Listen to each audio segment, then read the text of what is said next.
And this is where I want to talk for a minute about computers and technology. Like I said before, I am not against computer games. Okay? They have their value and they have their place. But here's an innate problem that I actually recently discovered firsthand. I read about it, I heard about it, I discovered it. I had a little boy, he was 9, he's not little, who came and stayed 3 times with me, a total of probably about 3 weeks. And he spent a lot of time on his computer. He's homeschooled in one of the home computer programs, which I am not against, but the problem is knowing when to get off.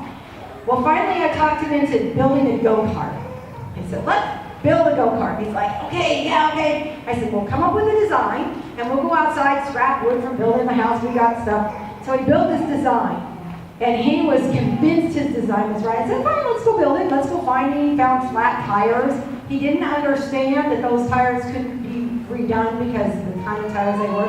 He went and he chose wood that was dense, heavy,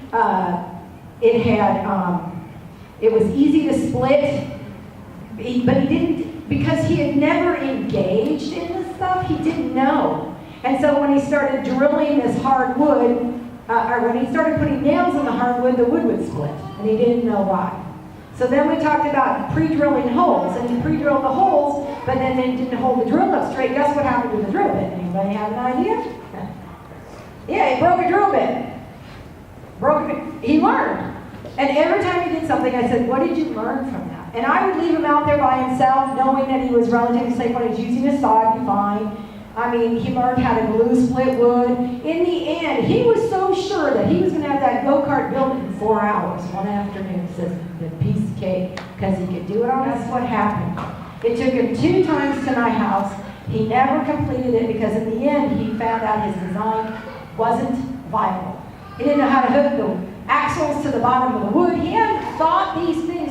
He didn't have to think about these things on the computer. He hadn't thought them through. So taking that real-world application super mattered. And at the end, instead of saying, I'm going to complete this and be proud of myself, he said, wow, I'm okay that I didn't complete this because I learned so much. And that was an eye-opener to this 9-year-old boy.